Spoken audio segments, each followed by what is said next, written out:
Hello students, आज का हमारा टॉपिक है इकोलॉजिकल सिस्टम। इकोलॉजिकल सिस्टम क्या होता है उसके बारे में हम पढ़ेंगे। Ecological system plants and animals and the environment in which they live form an ecosystem और इकोलॉजिकल सिस्टम।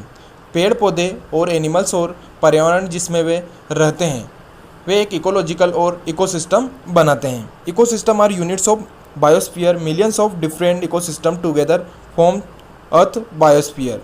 इकोसिस्टम बायोस्फीयर की इकाइयाँ या यूनिट्स हैं। लाखों अलग अलग इकोसिस्टम मिलकर अर्थ का बायोस्फीयर बनाते हैं। An ecosystem may be as small as a pond or woodland or as large as an ocean or an equatorial forest. देखिए क्या बताया गया है, एक इकोसिस्टम तालाब या जंगल के रूप में छोटा हो सकता है या महासागर या इक्वाटोरियल फॉरेस्ट या भूमध्य रेखीय जंगल जितना बड़ा भी हो सकता है। All ecosystem consist of abiotic and biotic components in their environment. The abiotic components are non living parts of an ecosystem. सभी इकोसिस्टम में उनके वातावरण में अजैविक या नॉन लिविंग एलिमेंट्स और जैविक घटक या लिविंग पार्ट्स शामिल होते हैं। एबायोटिक या अजैविक घटक एक इकोसिस्टम के नॉन लिविंग भाग होते हैं। आगे देखिए, while the biotic components are living parts of the ecosystem, within an ecosystem living organism are more or less self sufficient as almost all their food and energy requirement are found within the ecosystem. देखिए क्या बताया गया है, जबकि biotic elements ecosystem के जीवित या living भाग होते हैं। एक इकोसिस्टम के भीतर रहने वाले जीव अधिक या कम आत्मनिर्भर होते हैं क्योंकि इकोसिस्टम के भीतर उनकी लगभग सभी फूड और एनर्जी से रिलेटेड आवश्यकताएं या रिक्वायरमेंट पाई जाती हैं। आगे देखिए, for example plants also called the producers manufacture their own food with the help of energy trapped from the sun. These plants then become the food for plant eating birds and animal called the primary consumer. देखिए क्या बताया गया है, example के रूप में plant को producer भी कहा जाता है। पौधे या प्लांट अपना भोजन सूरज से प्राप्त एनर्जी या ऊर्जा से अपना भोजन बनाते हैं।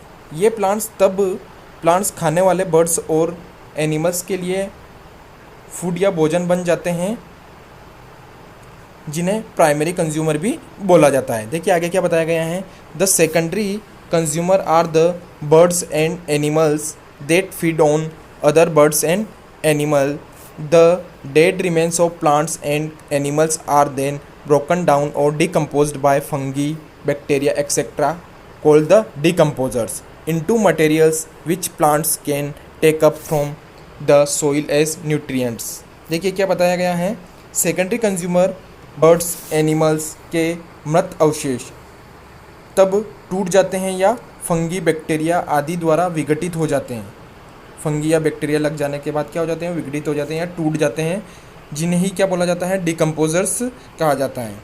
ऐसे मटेरियल से पोषक तत्व न्यूट्रिएंट्स के रूप में ये ले सकते हैं। ये प्लांट्स जो हैं उनसे एक तरीके से ये जब डिकम्पोजर हो जाता है, इनका विघटित हो जाते हैं, तो ये पौधे जो हैं उनसे न्यूट्रिएंट्स पोषक तत्व जो है वो ले सकते हैं और वो प्लांट ग्रोथ कर पाते हैं। अब हम इस डायग्राम के माध्यम से इकोसिस्टम इन ए वुडलैंड के अंदर इकोसिस्टम के बारे में अपन पढ़ेंगे कि किस तरीके का इकोसिस्टम वुडलैंड में पाया जाता है। देखिए, इसके लिए हमें एक यह साइकिल समझना होगा। सबसे पहले इसमें बताया गया है सन के बारे में। In an ecosystem the sun is the main source of energy.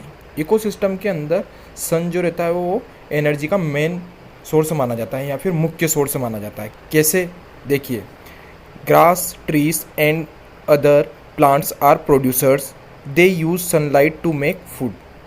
जैसे घास, पेड़ पौधे, प्लांट्स वगैरह जितने भी होते हैं ये सभी क्या माने जाते हैं, प्रोड्यूसर माने जाते हैं, क्योंकि यह अपना भोजन किससे एनर्जी प्राप्त करके बनाते हैं, सन से एनर्जी प्राप्त करके ये अपना भोजन बनाते हैं। सनलाइट से ही क्या बनाते हैं, ये अपना एनर्जी प्राप्त करके अपना फूड बनाते हैं। देखिए, अब जो आगे यह चेन बढ़ती है तो क्या होता है, rabbits are primary consumer, they feed on plants. देखो यहाँ पर रेबिट्स को क्या बताया गया है, प्राइमरी कंज्यूमर बताया गया है। इसे प्राइमरी कंज्यूमर क्यों बोला गया है, इसको हम समझेंगे। क्योंकि यह प्लांट्स को क्या करते हैं, खाते हैं, ठीक है, घास वगैरह पत्तियाँ वगैरह ये खाते हैं, इसी वजह से ये क्या माने गए हैं, प्राइमरी कंज्यूमर ऑफ सन। क्योंकि यह प्लांट्स और जो घास वगैरह हैं इनके ऊपर क्या करते हैं, डिपेंड करते हैं, और ये क्या होते हैं, प्राइमरी कंज्यूमर की कैटेगरी के अंदर आते हैं। अब यहाँ पर देखिए आगे जो बताया गया है इसी चेन के अंदर, foxes are secondary consumer, they eat small animals. यहाँ पर फॉक्सेस को सेकेंडरी कंज्यूमर बोला गया है, किसका, सन का। और यहाँ पर इनको सेकेंडरी कंज्यूमर क्यों बोला गया है, क्योंकि दे ईट स्मॉल एनिमल्स, क्योंकि ये स्मॉल एनिमल्स को खाते हैं, ठीक है। इसी वजह से इनको क्या बोला गया है, सेकेंडरी कंज्यूमर ऑफ सन बोला गया है, ठीक है। यहाँ पर ये घास या प्लांट्स वगैरह नहीं खाती हैं लोमड़ियाँ या फिर ये फोक्सेस, इसी वजह से इनको क्या बोला गया है, सेकेंडरी कंज्यूमर ऑफ द सन बोला गया है। देखिए आगे इस चेन को अगर अपन बढ़ाते हैं तो the decomposers break down the dead remains of the plants and animals into nutrients needed by plants. देखिए डिकम्पोजर क्या होता है, जब पेड़ पौधों के जो और एनिमल्स के जो डेड रिमेन्स होते हैं, ठीक है, वो डेड रिमेन्स और इन जैसे कि इन पेड़ पौधों से घास की जो पत्तियां होती हैं और इन पेड़ पौधों की जो पत्तियां होती है, ये सब क्या हो जाती है, एक समय के बाद क्या हो जाती हैं, डिकम्पोज हो जाती है, विघटित हो जाती है, टूट जाती है। और ये एनिमल वेस्ट जो होता है या फिर डेड रिमेन ऑफ एनिमल जो होते हैं, अवशेष तत्व जो होते हैं इनके, वो क्या बन जाते हैं, एक तरीके का खाद बन जाते हैं, डिकम्पोज हो जाते हैं। डिकम्पोज होने के बाद यही जो डेड रिमेन रहता है और प्लांट्स का जो अवशेष रहता है और इन डेड रिमेन का जो अवशेष रहता है, यही मिलकर क्या बन जाता है, खाद बन जाता है। और यही खाद जो है इन प्लांट्स को ग्रोथ करने में मदद करता है। ये इन्हीं को क्या जो है क्या प्रोवाइड करता है, न्यूट्रिएंट्स प्रोवाइड करता है, पोषक तत्व प्रदान करता है, जिससे कि ये ग्रोथ कर पाते हैं। तो ये साइकिल जो इस तरीके से चलता हुआ रहता है। देखिए यहाँ पर एक बात और बताई गई है। अब आप ये सोच रहे होंगे कि प्राइमरी कंज्यूमर यहाँ पर रेबिट को बोला गया है, ठीक है। एक और यहाँ पर एक एग्जाम्पल से अपन समझते हैं, birds are primary consumer when they eat berries.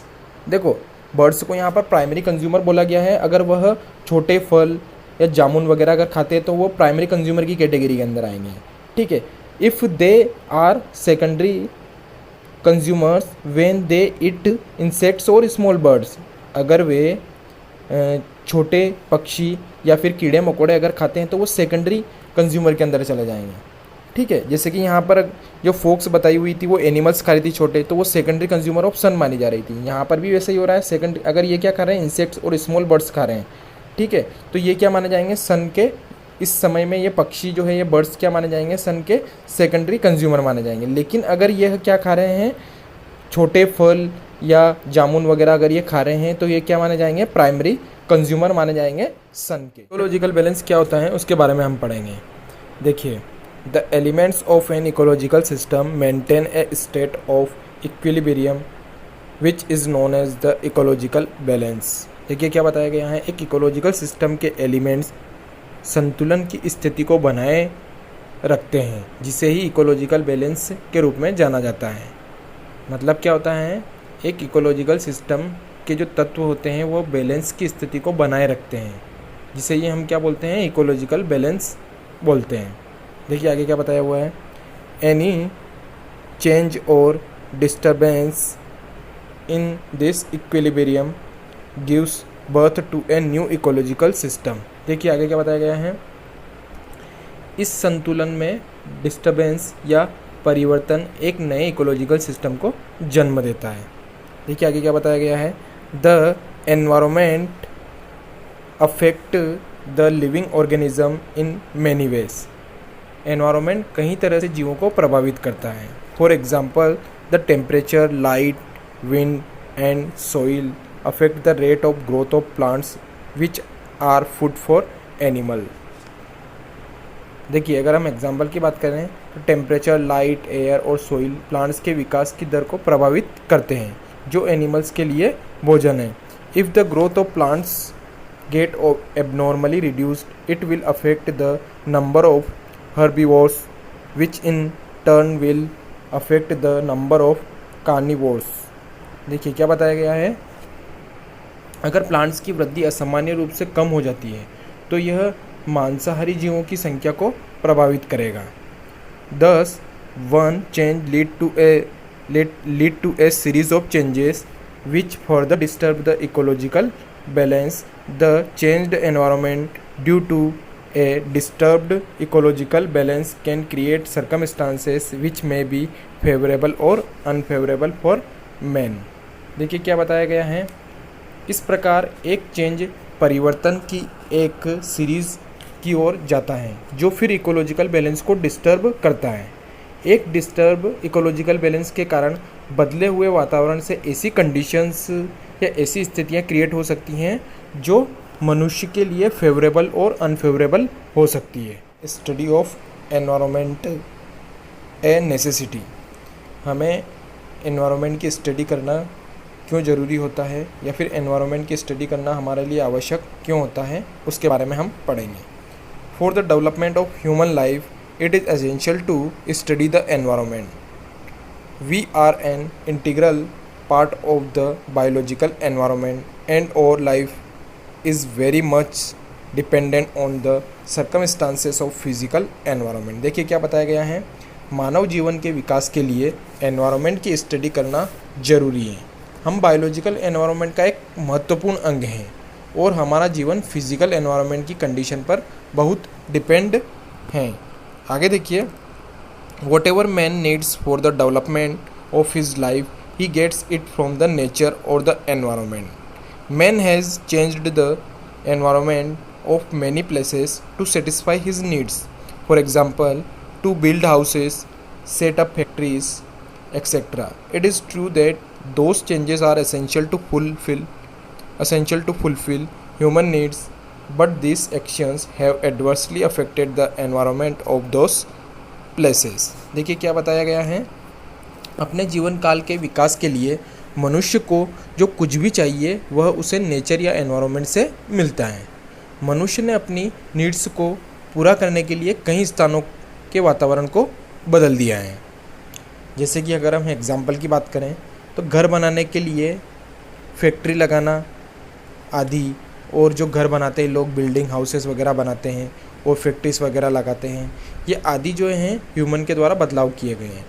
ये सच है कि मानवीय ज़रूरतों को पूरा करने के लिए वे चेंजेस ज़रूरी थे, बट इससे उन प्लेसेस के एनवायरनमेंट पर बुरा या एडवर्स प्रभाव पड़ा है।